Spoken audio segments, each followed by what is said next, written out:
ఇక్కడ 3 పాత్రల్లో main ingredients మన మైసూర్ పాక్కి. అయితే ఈరోజు నేను చేయబోయే దాంట్లో డ్రై ఫ్రూట్స్ కూడా వేసుకుంటున్నాను.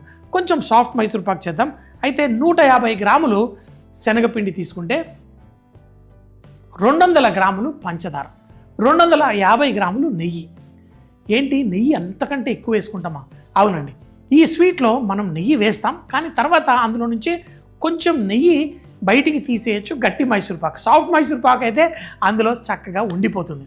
సో మరి ఇప్పుడు ఆ శనగపిండి మనం 150 గ్రాములు తీసుకున్నాం, పంచదార 200, నెయ్యి 250. సో ఇలా తీసుకున్నప్పుడు ఈ శనగపిండిని నేను ఇదివరకు కూడా మీకు చూపించాను, దాన్ని లైట్గా కుక్ చేసి వేడి చేసి దాన్ని చేసి పెట్టాను. మీరు అలా చేయకపోయినా పర్లేదు. ఎందుకు చేస్తామంటే అలాగా మనకి ఇది తర్వాత పంచదార పాకంలో వేసినప్పుడు గడ్డలు కట్టకుండా మనం అలా వేడి చేసి పెట్టుకుంటే ఈజీగా ఉంటుంది. ఇలాంటి విస్క్ ఉందనుకోండి, చక్కగా ఇలా పెట్టి కొట్టేస్తే ఆ గడ్డలు రాకుండా ఉంటుంది. So ready. ఇప్పుడు నెయ్యి. మీ అందరికీ తెలుసు మైసూర్ పాక్ చేసేటప్పుడు కొంచెం జాగ్రత్తగా ఉండాలి. ఎందుకు అంటే మనం నెయ్యి చాలా వేడిగా చేసి దాన్ని ఈ పాకం దాంట్లో శనగపిండి వేసిన తర్వాత వేస్తాం. సో అందుకని చెప్పేసి ముందు ఈ నెయ్యిని ఒక మనం ఏదైనా పాత్రలో, గిన్నెలో కానీ ఒక మూకుళ్ళలో కానీ వేసేసి దీన్ని ఫుల్గా వేడి చేసుకుందాం. ఎంత వేడిగా ఉండాలి? దీంట్లో నుంచి పొగలు వచ్చేలా నెయ్యి అంత వేడిగా ఉన్నప్పుడు మనకి ఆ మైసూర్ పాకు మంచి టెక్స్చర్ తోటి వస్తుంది. సో ఈ నెయ్యి కరిగి పొగలు వచ్చేంత వరకు వేడిగా చేసుకుందాం, పక్కన పెట్టుకుందాం. ఎందుకంటే మనం పంచదార పాకంలో శనగపిండి వేసి మళ్ళీ స్టవ్ మీద కుక్ చేసేటప్పుడు దీంట్లో ఒక గరిటెడు నెయ్యి వేసుకుంటూ ఆ పాకాన్ని కుక్ చేసుకుంటే ఈ మైసూర్ పాకులో ఉన్న పచ్చిదనం లేకుండా, అలాగే ఆ నెయ్యిని పీల్చుకొని ఈ శనగపిండి ఆ పంచదార ఒక అద్భుతమైన స్వీట్ మనకి అందిస్తుంది. మైసూర్ పాక్ చాలామంది కష్టం అనుకుంటారు. ఇది వరకు నేను చేసి చూపించినప్పుడు అయ్యో చాలా ఈజీగా ఉందండి మీరు చెప్పిన విధానం. ఎందుకంటే ఇక్కడ ఒకటి నెయ్యి వేడిగా ఉండాలి, ఇంకొకటి మనం పంచదార పాకం ఎలా ఉండాలి. ఆ పాకం ఎలా ఉన్నప్పుడు మనము శనగపిండి వేసుకుంటే మన మైసూర్ పాకు ఈజీగా పర్ఫెక్ట్గా వస్తుందో మీకు చెప్పాను. ఏంటి, తీగ పాకం ఉండాలి. సాఫ్ట్ మైసూర్ పాక్ అయితే కొంచెం సన్న తీగ ఇరిగిపోతున్నా పర్లేదు, కానీ మనం గట్టి మైసూర్ పాక్ చేసుకునేటప్పుడు అయితే ఆ తీగ కొంచెం పొడుగ్గా సాగాలి. సో చాలా 1 నిమిషం అటు ఇటులో అది సాఫ్ట్ మైసూర్ పాక్ నుంచి హార్డ్ మైసూర్ పాక్ అయిపోతుంది. సో మరి ఇప్పుడు నెయ్యి కరిగిపోయింది, వేడెక్కుతుంది. ఇప్పుడు మనం ఈ పంచదార పాకం ఎలా చేసుకోవాలో చూద్దాం. గుర్తుంచుకోండి, ఈ పాకం చేయడానికి మీరు ఈ పంచదార తీసి దాని నిండా నీళ్లు పోస్తే 2 గంటలు పడుతుంది. అలా కాదు, కేవలం ఈ పంచదార తడవాలి. అది ఎలా చేసి ఈ పాకం చేయాలో చూపిస్తాం. మూకుడు రెడీ. దీంట్లో పంచదార. ఇప్పుడు ఈ పాకం ఎలా చేస్తారో చూడండి. చాలాసార్లు చాలామంది నీళ్ళు ఎక్కువ పోస్తారు. అలా పోయకుండా కేవలం ఈ పంచదార తడవాలి. కింద మంటుంది, స్లోగా ఈ పంచదార మొత్తం ఇలా, అంతే. ఏంటి మరి ఇలా కేవలం తడిస్తే సరిపోతుందా అంటే ఇది వేడెక్కుతున్న కొద్దీ ఈ పంచదార మనకి కరిగిపోయి మంచి పాకం తయారవుతుంది. మనం చేసుకునే మైసూర్ పాక్కి లైట్గా చిన్న తీగ వస్తే సరిపోతుంది. ఆ తీగ ఎలా, ఇదంతా కరిగిపోయి మసులుతున్నప్పుడు మనం దాన్ని తీసుకొని ఇలా అంటే, మామూలుగా తీగ లేకుండా తెగిపోయింది అనుకోండి, చాలా ఎక్కువ తేమ ఉన్నట్టు. ఈ తేమ అనేదే కంట్రోల్ అయినప్పుడే మన మైసూర్ పాక్ పర్ఫెక్ట్గా వస్తుంది. ఇప్పుడు పంచదార కరగనివ్వండి, దీన్ని పర్ఫెక్ట్గా కుక్ అవ్వని. కావలసిన ఆ తీగ పాకం వచ్చేంత వరకు దీన్ని లైట్గా కలిపేసి ఆ పంచదార అంతా కరిగిన తర్వాత ఆ తీగ వచ్చేంత వరకు కుక్ చేసుకుందాం. ఇలా వేడెక్కి ఇలా మసులుతున్నప్పుడే మనము ఇప్పుడు మీరు చూస్తే ఆ తీగ ఎంత ఈజీగా ఫాస్ట్గా ఫామ్ అయిపోయింది చూడండి. ఇలా తీగ వస్తే చాలు.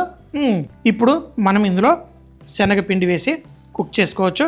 అయితే దీన్ని ఆ బుడగలు కొంచెం తగ్గేంత వరకు ఆగుదాం. తర్వాత ఇందులో శనగపిండి వేసేసి మనం కుక్ చేసుకుందాం. మనము శనగపిండి, ఈ 150 గ్రాముల శనగపిండి పచ్చిదే, నేనేం వేయించలేదు, ఇందులో వేసేసి ఇప్పుడు దీన్ని కలిపేసుకుందాం. దానా లేకుండా మనకి పర్ఫెక్ట్గా కలిసిపోవాలి. ఇది కలిసిపోవాలంటే ఇలాంటి విస్క్ తీసుకొని చేసుకోవాలి. విస్క్ లేదనుకోండి, మీరు ఆ పిండిని కొంచెం సేపు వేడిగా చేసేసి తర్వాత వేసుకుంటే మీకు ఆ దానాలు ఈజీగా ఫామ్ అవ్వవు.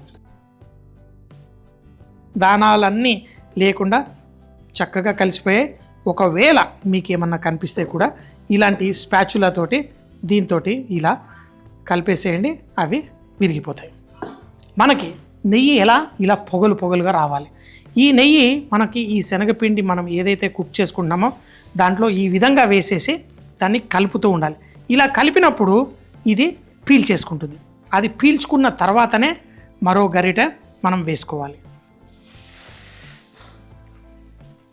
పర్ఫెక్ట్గా మన మైసూర్ పాకు ఇప్పుడు కుక్ అవ్వడం స్టార్ట్ అవుతుంటుంది. ఇలా గరిటెడు పోయండి, దాన్ని ఈ విధంగా కలపండి. కలిపేటప్పుడు ఒకవేళ పెద్ద చేతి గరిటె ఉంటే బాగుంటుంది, చెక్కదున్నా పర్లేదు. ఒకవేళ మీకు ఇది తొందరగా ఎక్కువ అయిపోతున్నట్టు అనిపిస్తే కొంచెం పాలు కానీ కొంచెం నీళ్లు కానీ వేసుకోవచ్చు. చూడండి, ఇది చేసేటప్పుడు ఎలా ఒళ్ళు జాగ్రత్తగా దగ్గర పెట్టుకొని నేను చేస్తున్నానో ఇలా వేసి మన ఏదైతే ట్రే ఉందో అది రెడీగా ఉంచుకోండి. ఇప్పుడు ఇలా బబుల్స్ వస్తున్నాయి. ఇట్లా వేడి వేడి నెయ్యి, ఆ ఉన్న నెయ్యి అంతా ఇందులో పోసేసి మనం కుక్ చేసుకోవాలి. ఆల్మోస్ట్ అయిపోవచ్చింది. ఈ మిగతా నెయ్యిని కూడా ఇందులో వేసేస్తాను. ఓహో ఈ విధంగా చక్కగా కలుపుకోండి. కానీ రంగు మారిందనుకోండి మీకు గట్టి మైసూర్ పాకు వస్తుంది. రంగు మారక ముందే మనం దీన్ని ఇందులో వేసుకోవాలి. ఆ బుడగలు వచ్చేస్తుంది. ఇంకా ఆల్మోస్ట్ అయిపోయింది. ఎప్పుడైతే ఈ బుడగలు ఇలా వచ్చి ఇలా ఫుల్ పైకి వస్తూ ఉంటాయో అప్పుడు మనము సాఫ్ట్ మైసూర్ పాక్కి రంగు మారకూడదు. ఇందులో తీసేసి ఇలా ఒక అల్యూమినియం పాత్ర రెడీగా పెట్టుకోండి, అందులో వేసేయండి.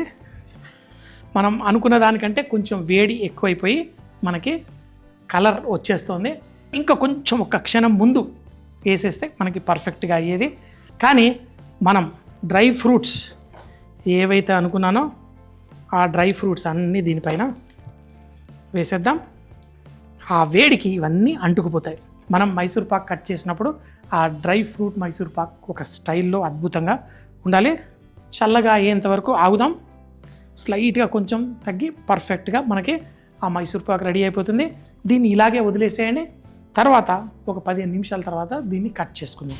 మన మైసూర్ పాక్ రెడీ అయిపోయింది. మీరు నైఫ్ చాకు తీసుకొని మీకు కావలసిన సైజుల్లో కట్ చేసుకోండి. అయితే కట్ చేసిన తర్వాత మనకి ఎడ్జెస్ ఏదైతే ఉంటుందో ఈ ఎడ్జెస్ని కూడా మనం ఈ విధంగా, గట్టి మైసూర్ పాకులో ఏంటంటే చాలా చిల్లులు వస్తాయి, ఇందులోనేమో చిల్లులు రాకుండా ఉంటుంది. సో మీరు ఈ మైసూర్ పాకు మా అమ్మగారికి చాలా ఇష్టం. గట్టి మైసూర్ పాకు చేస్తే అరే మా ఏజ్ అయిపోయిందిరా, అంత గట్టి మైసూర్ పాకులు మేము తినలేము, సాఫ్ట్ మైసూర్ పాకు ఇష్టమని.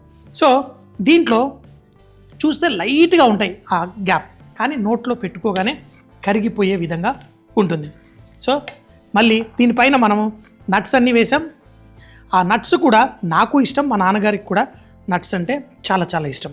ఒక్క పీస్ మనకు తీసిన తర్వాత మిగతా పీసులన్నీ తీసి పెట్టేయడం చాలా చాలా ఈజీ. ఇంకేంటి, చూస్తారు కదా మన మైసూర్ పాక్ ఎంతో ఈజీగా, అది కూడా నాకు ఇష్టం అని చెప్పి మా నాన్నగారికి ఇష్టమని డ్రై ఫ్రూట్స్ వేసేసి చేశాను. అవి వేడి మీద మనం వేసినప్పుడు అంటుకుపోతాయి.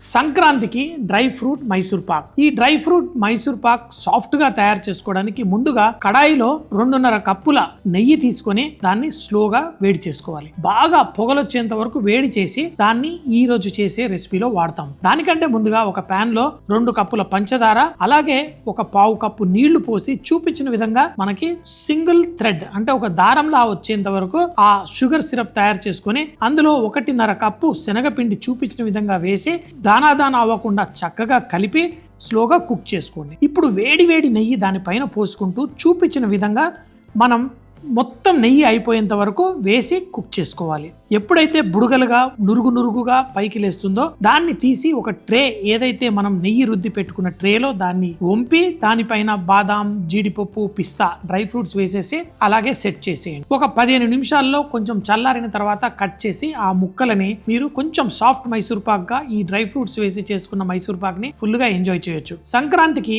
ఇలా చేసుకున్న ఈ sweet dry fruit Mysore Pak మీరు ఒక 15 రోజుల పాటు చక్కగా ఎంజాయ్ చేయవచ్చు.